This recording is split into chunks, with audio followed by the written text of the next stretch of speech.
Study करने वाले हैं एक्सरसाइज 1.1।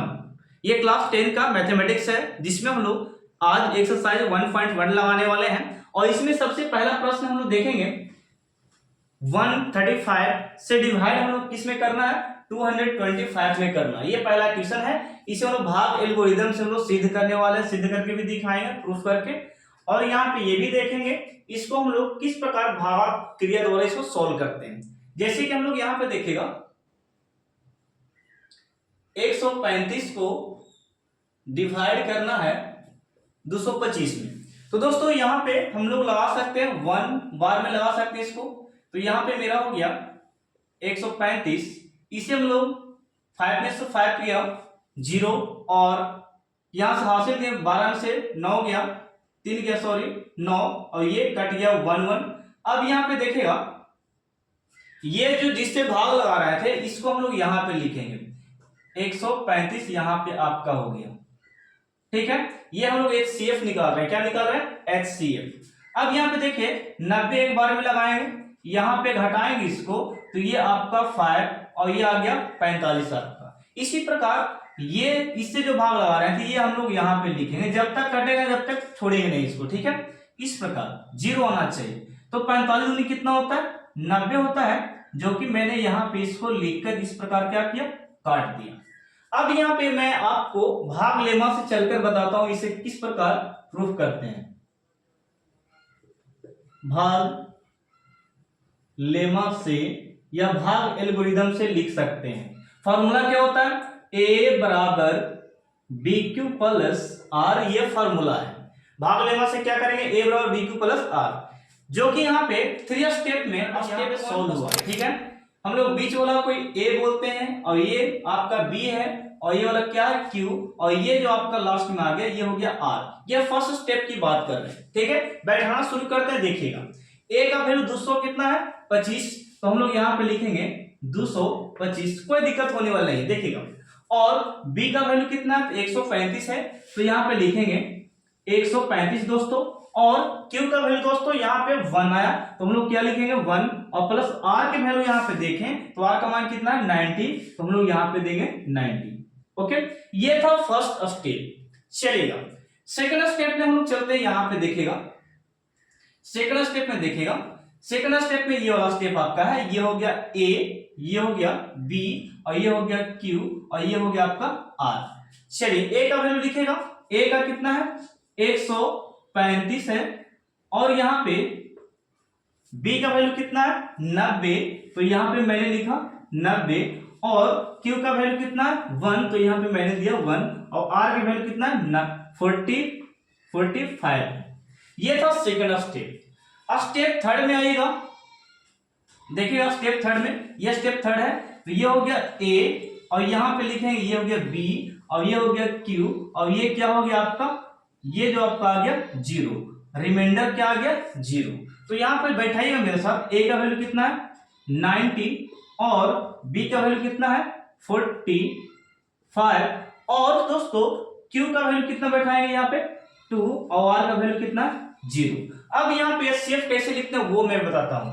जब रिमाइंडर 0 आ जाए, जब क्या बोल सकते हैं रिमाइंडर 0 आ जाए, शेषफल 0 आ जाता है, तब यहाँ पे भागफल में जो रहता है ना ये वाला इसी यही मेरा मसा होता है, तो लिखेंगे मसा अर्थात HCF बराबर लिख सकते हैं, ये कितना आ गया 45, ये हो गया आपका आंसर।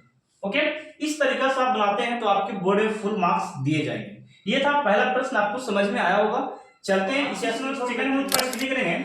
यहाँ पे डिवाइड करेंगे हम लोग 196 से 38220 में हम लोग डिवाइड करेंगे। ओके, हम लोग यहाँ पे 1 बार में लगाने वाले हैं, 196 को लगाएंगे, इसको माइनस करते हैं तो 12 में से 6 गया 6, यहाँ पे 7 बचा, 7 इनके 17 हो जाएगा, 17 में से 9 गया, यहाँ पे 8, 2 में से 1 गया 1, ऊपर से कितना आ जाएगा यहाँ पे इतना आ गया 2 आ गया, ठीक है। अब हम लोग 9 बार में लगा सकते हैं, देखिएगा 9 बार में लगाते हैं, 9 में 6 से गुना करते 9 6 के 54 के 4 और 9 9 81, 81 और 5 कितना होता है 86 के 6, हाथ में हासिल कितना हो गया 8 और 9 एकम 9, 9 और 8 कितना होता है 17। ये इस प्रकार आप लिख सकते हैं। ओके, अब यहाँ पे माइनस कीजिएगा, 12 में से 4 जाएगा 8 और 5 में से 6 जाएगा, यानी कि 15 में से 6 जाएगा तो यहाँ पे 9। आप लोग घटा लीजिएगा, 7 7 यहाँ पे क्या हुआ कट गया क्योंकि एक हासिल ले लिए थे। ऊपर से कितना आएगा 0 आएगा। अब इसको कितना बार में लगा सकते हैं हम लोग 5 बार में लगाएंगे। देखिएगा इसको 5 बार में लगाएंगे तो यहाँ पे क्या हो गया 5 में इससे 6 बचे कितना हो गया 30 के 0 और 9 बचे 45, 45 और 3 कितना होता है 48 के 8 और यहाँ पे 5 में इतना से कितना 5 और 5 और 4 हासिल था तो कितना हो गया 9। ये आपका कट गया। ओके, यानी कि रिमाइंडर आपको क्या आ गया 0। तो ये पहले स्टेप में बना है। अब यहाँ पे भाग लेमा से किस प्रकार बनाएंगे, भाग लेमा से, भाग लेमा से कैसे बनाएंगे दोस्तों देखिएगा। तो फॉर्मूला होता है दोस्तों a बराबर b q plus r. a बराबर बी क्यू प्लस क्या होता है आर होता है। ओके, तो अब यहाँ पे a का वैल्यू मेरा कौन है, a का वैल्यू देखिए ये वाला है और b हमारा ये है और q हमारा ये है और r हमारा क्या आ गया रिमाइंडर आ गया मेरा क्या 0 आ गया। ठीक है, तो यहाँ पे बैठाइएगा a का वैल्यू कितना है 38,220 इक्वल टू वहां पे b का वैल्यू कितना है 196 और q का वैल्यू दोस्तों 195 है, 195 प्लस है तो प्लस देंगे और r का वैल्यू कितना आ गया 0, r का वैल्यू कितना आ गया 0। और जब रिमाइंडर 0 आ जाता है तो ये भाजक वाला जो होता है ये हमारा आंसर कहलाता है, यानी कि एचसीएफ कहलाता है, जिसको हम लोग महत्तम बोलते हैं, महत्तम समावर्तक बोलते हैं। तो कितना आ गया 196 मेरा आंसर हो गया, ये हो गया एचसीएफ। बताइए कोई दिक्कत इस तरीका से? तो इस तरीका से आप स्टडी कीजिए, चैप्टर बाय चैप्टर समझिएगा। क्वेश्चन नंबर 1 का प्रश्न नंबर 3 हम लोग स्टडी करेंगे। दोस्तों यहाँ पे देखिएगा सबसे छोटा नंबर क्या 255, इसी से हम लोग डिवाइड करेंगे। यहाँ पे 255 और यहाँ पे 1867 है दोस्तों। इसे हम लोग कितना बार में लगा सकते हैं, ठीक है, तो इसे हम लोग चेक करते हैं 4 बार में चेक करें। देखिएगा मैं चेक करके बताता हूं, यहाँ पे थोड़ा समय ले लेगा। 4 5 20 के 0, 4 5 20 2 22 और 4 2 8 8 2 10, ये ज्यादा हो गया।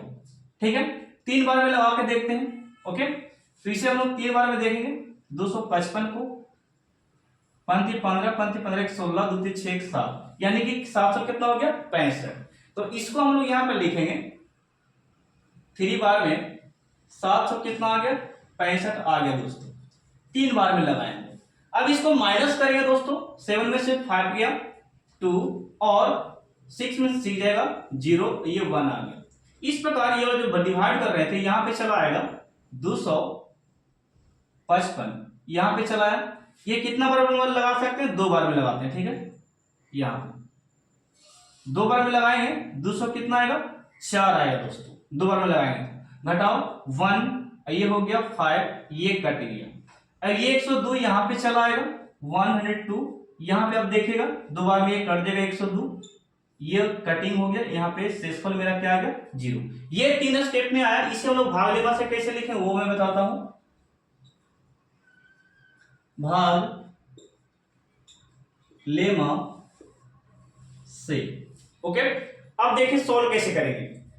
पहला स्टेप, स्टेप नंबर 1, स्टेप 2 और स्टेप 3 है दोस्तों। ओके, अब यहां पे देखेगा ये वाला a के मान, ये हो गया b का मान, ये हो गया q का मान और ये आपका रिमाइंडर q का मान। फर्स्ट स्टेप में देख रहे हैं। ठीक है, फर्स्ट स्टेप में ये वाला स्टेप में देख रहे हैं। तो हमारा फॉर्मूला क्या होता है a बराबर bq प्लस r। a बराबर bq प्लस r। a का वैल्यू कितना है 867 है और मेरे दोस्तों b का वैल्यू 255 है और q का वैल्यू कितना है 3 और r का वैल्यू कितना है मेरा 102। तो यहां पे लिखेंगे 102। कोई दिक्कत है? नेक्स्ट स्टेप में हम लोग चलेंगे स्टेप 2 में। स्टेप 1 हो गया, स्टेप 1 हो गया मेरा, तो स्टेप 1 को इरेज करें, स्टेप 2 में चलाते हैं। स्टेप 2 में देखेगा तो ये मेरा हो गया a का मान, ये हो गया b का मान, ये हो गया q का और ये हो गया r। ठीक है, स्टेप 2 में है, ये वाला को नहीं देखना, ठीक है। ए का वैल्यू कितना है 255 और बी का वैल्यू कितना 102 और क्यू का वैल्यू कितना है 2 और आर का वैल्यू कितना है 51। ओके, तो ये था सेकंड स्टेप। अब थर्ड स्टेप में देखेंगे हम लोग इसी प्रकार, इसको इरेज कर रहे हैं, देखिएगा। तो ये हो गया आपका ए, ये हो गया बी, ये हो गया क्यू और ये हो गया रिमाइंडर आर। ओके, अब यहां पे ए का वैल्यू लिखो। ए का वैल्यू क्या है 102 है और बी का वैल्यू कितना है 151 हो गया और क्यू का वैल्यू कितना दोस्तों यहां पे 2 है और आर का वैल्यू कितना हो गया 0। और जब रिमाइंडर 0 आता है तो भाजक केवल जो होता है यही होता है HCF। तो इसको हम लोग लिखेंगे HCF बराबर 51। ये हो गया आपका आंसर। ओके, कोई दिक्कत हो तो और कमेंट कर सकते हैं। ये हो गया, आपको सॉल्व कर दिए, इस समझ से नोट ले सकते हैं।